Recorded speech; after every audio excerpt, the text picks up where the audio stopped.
He was stopped at the door of his own building, humiliated by a guard who saw only a MAGA hat and not the man beneath it. The crowd laughed, the insult stung, but he stayed calm, knowing the truth would soon come crashing down.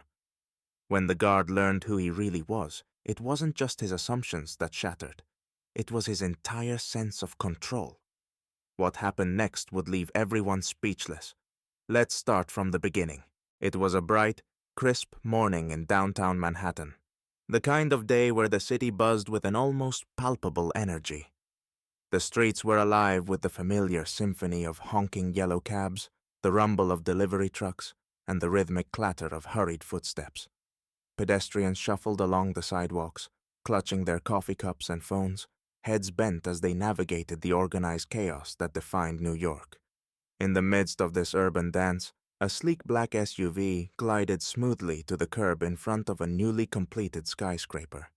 Its glossy finish gleamed under the sunlight, a striking contrast to the gritty urban backdrop. The building itself was a marvel of modern architecture, a towering glass and steel structure that shimmered like a jewel, reflecting the vibrant energy of the city around it. Every inch of its design spoke to ambition, innovation, and meticulous planning. The back door of the SUV opened, and out stepped Mike Carter, his every move exuding quiet confidence. At 46, Mike was a man at the pinnacle of his career, a self-made real estate mogul who had climbed the ranks of New York's fiercely competitive market through sheer determination and hard work. His salt and pepper hair, perfectly styled, lent him an air of distinction, while his tailored navy blue suit hugged his frame with impeccable precision, further underscoring his success. Yet, amidst the sleek sophistication of his attire, one item stood out. A bold red MAGA hat perched proudly on his head. To Mike, this wasn't just a hat. It was a statement. It represented his values, his convictions, and the unyielding belief in the principles that had shaped his life. It reminded him of his journey from a scrappy kid hustling in Brooklyn to a man who could now stand amidst Manhattan's skyline and say, "I built that." Today was a landmark occasion. After months of grueling planning, intense negotiations, and countless hours spent ensuring every detail was perfect, the day had finally come, the official launch of his newest office tower. The building wasn't just another addition to his portfolio. It was a testament to his vision. Designed as a cutting-edge hub for tech firms, it symbolized innovation, progress, and the future of urban business. As he approached the building's entrance, his heart swelled with pride. The revolving glass door stood gleaming, inviting him into what felt like the culmination of his dreams. Mike reached out, his hand ready to push the door forward. But before he could, a voice cut through the crisp morning air, sharp, authoritative, and unyielding. "Excuse me, sir," the voice said. Mike froze, his hand hovering inches from the door, and turned to see a stocky man in a crisp security uniform stepping forward. The man's name tag read Alejandro Rodriguez, and his no-nonsense demeanor made it clear he took his role seriously. Alejandro's stance was firm, his hands clasped behind his back, his expression unflinching as he blocked the entrance. Mike raised an eyebrow, puzzled. "Yes?" he asked. "You can't come in wearing that," Alejandro said, his voice steady and firm. Mike blinked, momentarily taken aback. "Wearing what?" he asked, looking down at his suit and then back at Alejandro, certain there must be some misunderstanding. "The hat," Alejandro replied, pointing to the red MAGA cap atop Mike's head. His tone left no room for negotiation. "We don't allow political propaganda here. Company policy." For a moment, Mike was too stunned to respond. Of all the scenarios he'd envisioned for this morning, handshakes, congratulations, maybe a few reporters snapping pictures, being stopped at the door of his own building was not one of them. He quickly recovered, his brow furrowing as he met Alejandro's unwavering gaze.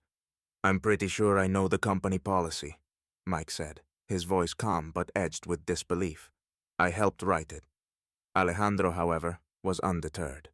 He crossed his arms over his chest, his stance as immovable as the building behind him. "Look, sir," he said, cutting Mike off. "You might think this is funny, but rules are rules. You're either taking that hat off or you're not coming in." Mike's jaw tightened. His patience, already strained from the morning's chaos, was beginning to wear thin. But he forced himself to stay composed. Losing his temper wouldn't accomplish anything.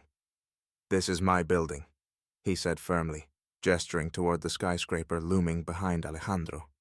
Alejandro's lips curled into a faint, skeptical smirk, his expression teetering on condescension. "Sure it is," he replied, his tone dripping with disbelief. Mike inhaled deeply, his jaw tightening as he forced himself to stay composed. The morning hadn't gone as planned, and the simmering frustration threatened to bubble over. "What's your name?"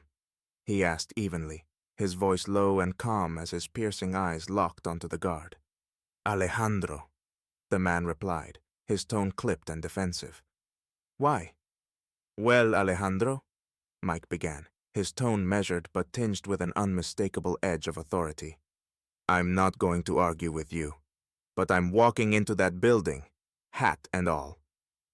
Alejandro stepped forward, closing the gap between them, his expression hardening. He planted himself firmly between Mike and the glass doors, his hand raised in a deliberate stop motion, palm outward. "I said no," he repeated, his voice steady, daring Mike to challenge him further. The tension was palpable, and the city around them seemed to pause. The buzz of traffic provided a faint soundtrack to the brewing standoff, but it was quickly drowned out by the murmurs of passers-by. A small crowd began to gather, curiosity drawing them closer to the scene unfolding at the entrance of the gleaming skyscraper. "Look at that!"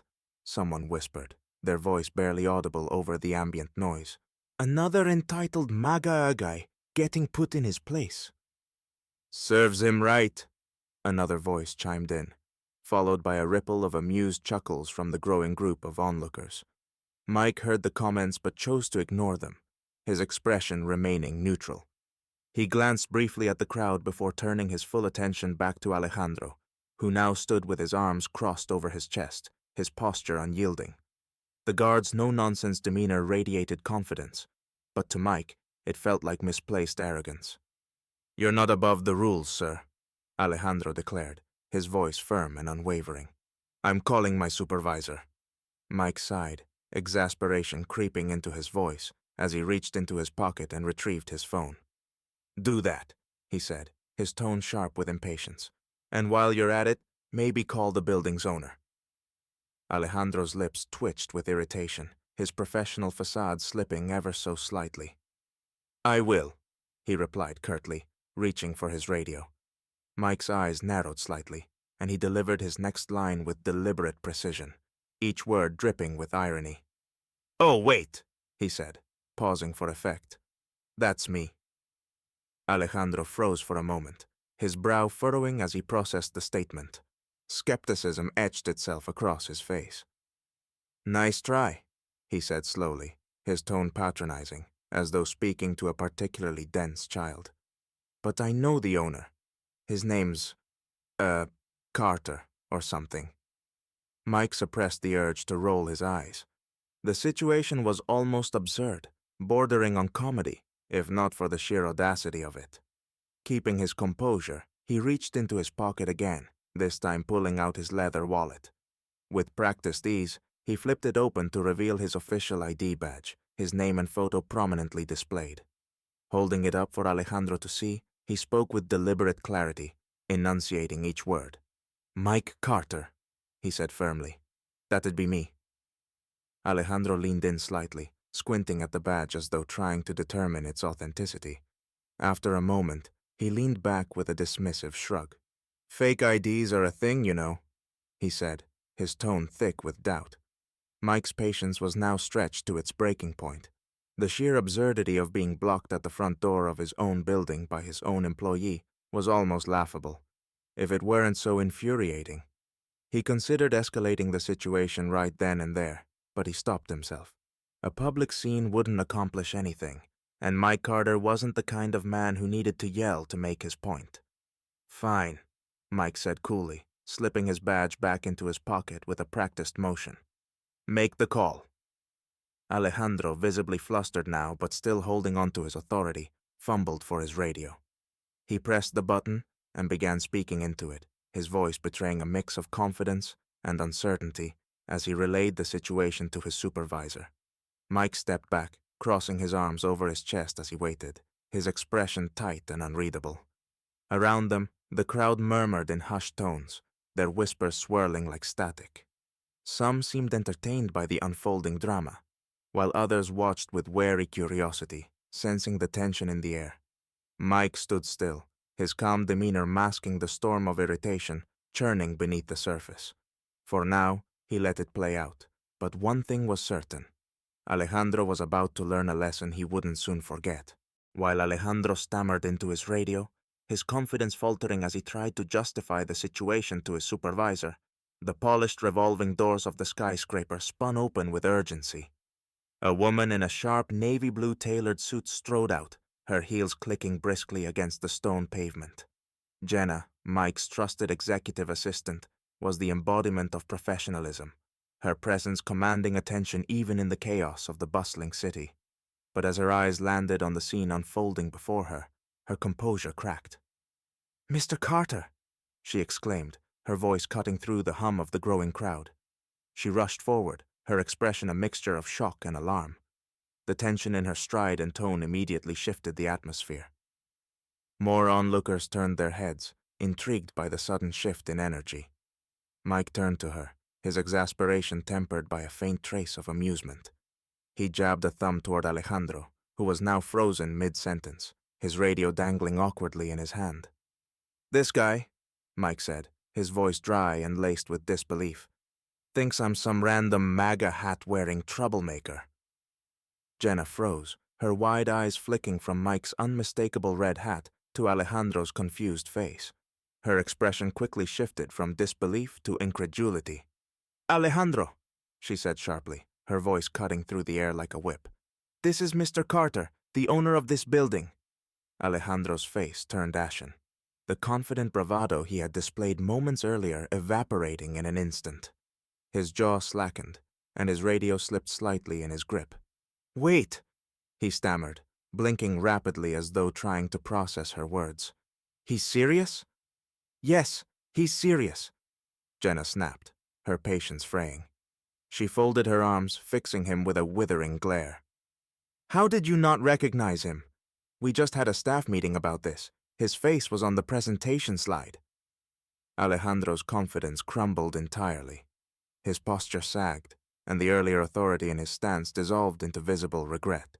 He opened his mouth, fumbling for words, but no coherent explanation came. His gaze darted to Mike, filled with a desperate mix of apology and embarrassment. I didn't know," Alejandro stammered finally, his voice cracking. The hat, Mike interrupted, his tone sharp and cutting, "is none of your business." His piercing gaze bore into Alejandro, who now seemed to shrink beneath the weight of his mistake.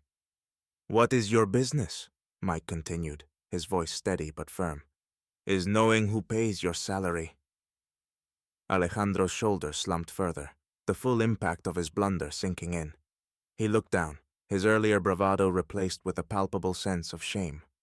"I'm so sorry, sir," he mumbled, barely able to meet Mike's eyes. "I didn't mean any disrespect." Mike tilted his head slightly, studying Alejandro with a mix of irritation and measured restraint. The apology seemed genuine, but the frustration of the morning lingered, and his patience was wearing thin. Before he could respond, Jenna leaned in closer. "Mr. Carter?" she said in a quieter tone, her voice steady. "Do you want me to contact HR?"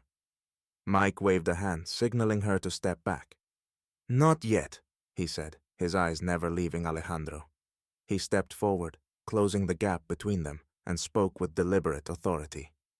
"Alejandro, I believe in giving people a chance, but you've got to learn to check your assumptions at the door. Understood?" Alejandro nodded quickly, his face flushed with embarrassment. "Understood, sir. It won't happen again." "Good," Mike said, his voice softening just a fraction. He adjusted his MAGA hat with a steady hand, turned to Jenna, and motioned toward the gleaming glass doors. "Let's get inside. We've got a ribbon to cut." Jenna nodded, giving Alejandro a sharp, pointed look before following Mike. Alejandro stepped aside silently, the weight of his error settling over him like a lead blanket. He watched as the pair disappeared into the building, leaving him to grapple with the lesson he had just learned.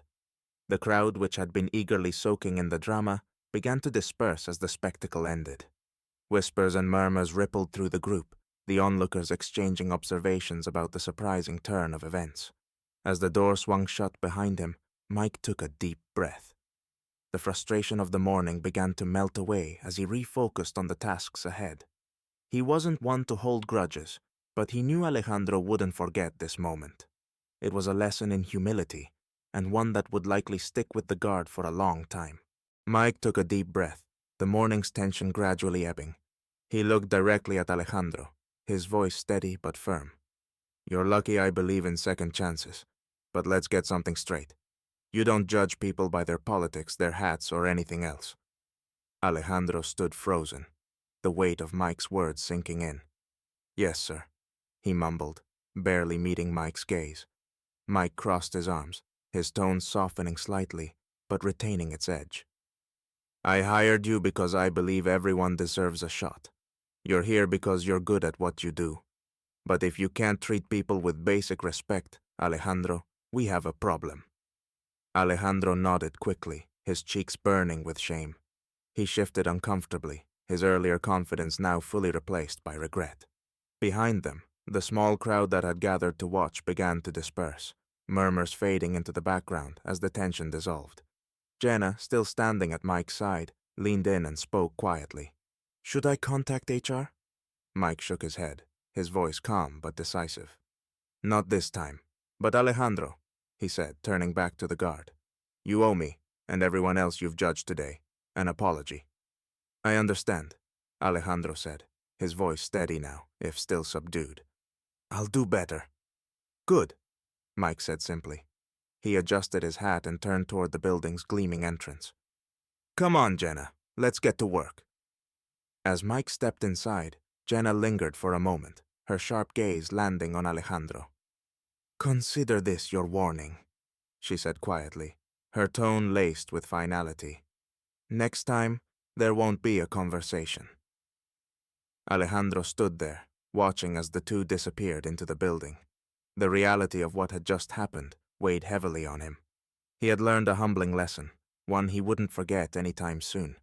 Meanwhile, up in his corner office on the top floor, Mike stood in front of a full-length mirror. He adjusted his MAGA hat with care, taking a moment to study his reflection. To some, the hat was just a political symbol, but to Mike, it represented far more. It was a badge of resilience, a testament to the values that had carried him from a modest upbringing to the Manhattan skyline. Hard work, fairness, and the belief that anyone could succeed if given a chance. He smiled faintly to himself, brushing off the morning's frustrations. Beyond the office door, Jenna was already briefing the staff on the final details of the day's ribbon-cutting ceremony. Downstairs, Alejandro was at his post, quieter now, more mindful of the people he encountered.